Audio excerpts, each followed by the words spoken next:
Baik Ibu, sebelum kita melangkah lebih jauh nih Bu, boleh dong saya kenal Ibu lebih dekat lagi? Iya. Jadi begini Bu, ada pepatah yang bilang bahwa di balik kesuksesan pria itu ada sosok wanita yang hebat. Saya penasaran Bu, gimana sih perjalanan Ibu menemani Pak Nanang ya dari titik nol sampai dengan di posisi sekarang Ibu? Mungkin bisa diceritakan sedikit tentang kisahnya Bu? Dikit aja ya. Iya, dikit Kalau aja. banyak bisa 2 jurnal. Iya, buat buku ya Bu ya. Iya, buat buku namanya ya. Iya, silakan Ibu. Iya, jadi ini Mbak Sabrina, kalau saya mendampingi Bapak itu dari nol, memang betul. Dari awal menikah tahun 89 ya. 89. Kami berjuang yang bukan siapa-siapa karena Pak Nanang tekadnya itu harus jadi Seseorang harus jadi ini, jadi apa? Jadi bos. Maksudnya jadi pemimpin di perusahaan. Padahal nggak punya perusahaan, tapi beliau ingin punya usaha kecil. Tapi aku dong bosnya, gitu. Itu prinsipnya Pak Nanang. Jadi ketika masuk ya namanya seorang tua ya, di zaman Pak Nanang tamat SMA itu masuk PNS, itu masih muda ya. Itu disuruh kerja kata orang tua, ayunya kakak-kakaknya kan masuk kerja PNS. Ya enggak. Jadi mau berdikari, usaha walaupun sendiri. Kecil, saya yang Bosnya, punya. Itu. Ya kami berdagang, ya usaha, lambat laun usahanya maju. Pak Nanang memang tidak bisa dipungkiri, Pak Bupati adalah dulunya aktif dalam organisasi. Ya, dari muda aktivis memang, dari ya, aktivis lah ya. Kalau dibilang aktivis, ya aktivis lah. Cuman beliau itu yang saya salut ketika mengikuti organisasi memang full dan maksimal dan dilihat harus manfaat, untuk ke masyarakat, ke orang banyak. Itu yang saya lihat dari niat Pak Nanang ketika ikut organisasi. Maka ketika sudah jadi keluarga, punya anak, saya tidak berkeberatan ketika Pak Nanang itu ikut dalam organisasi-organisasi. Peduli kepada lingkungan, kepada sesama sudah dari dulu. Yang saya baca, Pak Nanang itu kayak di lingkungan di desa Waigali ya. Ada anak-anak remaja kecil, karena dia Pak Nanang paham melatih bola, ya dilatih bola. Gak boleh merokok, seperti itu. Itu di lingkungan kecil di sebelah rumah ya. Kalau di lingkungan ke kecamatan, ke desa, itu banyak organisasi yang diikuti, termasuk memang Pak Nanang itu penggemar ngefansnya sama Pak Soekarno, jadi dia ke PDI Perjuangan di partainya. Dari anak ranting sampai jadi sekarang ketua DPC ya. Anak ranting, anak ranting itu tingkat dusun Mbak. Iya. Terus ranting tingkat desa, wakil ketua PAC, tingkat kecamatan, ketua PAC, sekretaris DPC dan sekarang ketua DPC. Saya mendampingi dan tidak pernah untuk keberatan ketika Pak Nanang mengikuti organisasi semuanya. Iya, berarti iya Bu, ya luar biasa sekali ya Bu. Banyak yang dilakukan untuk orang banyak. Itu yang saya nilai dan saya mensupport.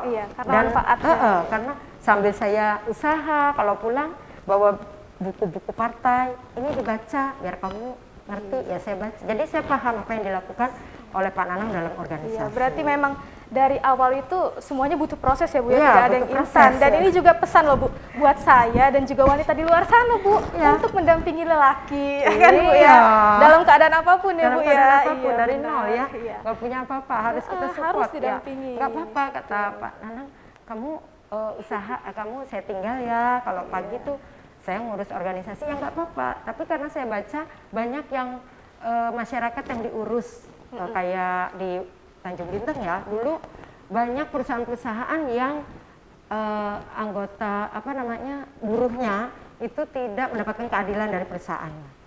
Kemudian dibantu oleh Pak Nanang. Bagaimana caranya? Nah itulah niatnya Pak Nanang punya organisasi di partai, karena waktu itu bisa berhubungan dengan DPR yang udah jadi. Luar biasa sekali ya Bu ya. Jadi saya dukung aja karena memang bisa bermanfaat. Diri kita bermanfaat ya Bu ya, bermanfaat. Baik Bu, kemudian gerakan swasembada gizi ini kan adalah pemenuhan gizi ya Bu ya. yang fungsinya itu untuk menciptakan generasi unggul ke depannya, ya kan Bu. Kemudian salah satunya adalah lewat pencegahan stunting gitu. Jadi kita bicara ke gerakan swasembada gizinya dulu nih Bu.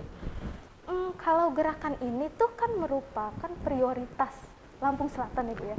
Itu maksudnya seperti apa Bu? Nah, ya, saya tadi sedikit ya, saya sambil jalan saya cerita bahwa program swasembada gizi ini adalah prioritas, gerakan prioritas harus. Karena apa? Bunyinya memang stunting. Stunting itu apa? Stunting itu kekurangan gizi kronis. Kayaknya ini dinas kesehatan aja deh, ya. Gak taunya kalau dilakukan oleh dinas kesehatan sendiri untuk menuntaskan stunting, stunting nggak tuntas-tuntas. Ternyata yang 70% itu dari semua lintas sektor. Maka melihat itu, pemerintahan daerah Kabupaten Lampung Selatan meluncurkan program swasembada gizi dalam penuntasan stunting, yaitu gerakan bersama lintas sektor pemerintahan, TNI Polri bersama masyarakat, pelaku usaha semua bergerak untuk seluruh menuntaskan lapisan stunting. masyarakat ya Bu. Ya. Baik Bu. Kemudian mengenai stunting nih Bu, saya sempat mendengar sepak terjang Ibu nih dan tim dalam menurunkan angka stunting di Lampung Selatan Bu sebesar 3,61%. Memangnya Bu, sampai saat ini ada berapa sih Bu kasus di Lampung Selatan mengenai stunting? Kalau persennya 3,61 ya. Kalau yang menjadi lokus stunting 17 desa. 17 desa. Itu lokus stunting yang sekarang ada di 10 kecamatan. Itu yang sekarang menjadi perhatian kita. Kenapa? Waktu di tahun 2013 itu 43,1%.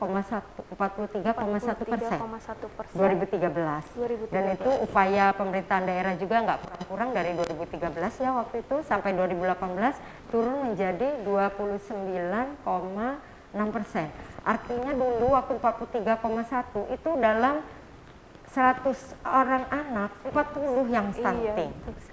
Sekarang di desa itu yang tadinya 80 tinggal 3, tinggal 8 gitu sekarang ya, alhamdulillah.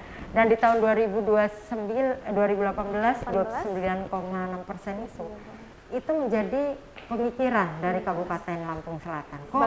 Bagaimana bisa turun lebih cepat dan bagaimana tidak timbul lagi di kecamatan lain.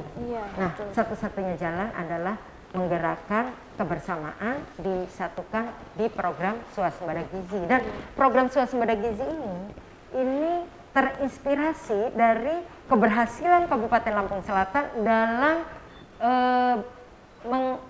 mengajak masyarakat untuk tidak BAB sembarangan atau kita ODF di tahun 2019 itu dengan program swasembada WC.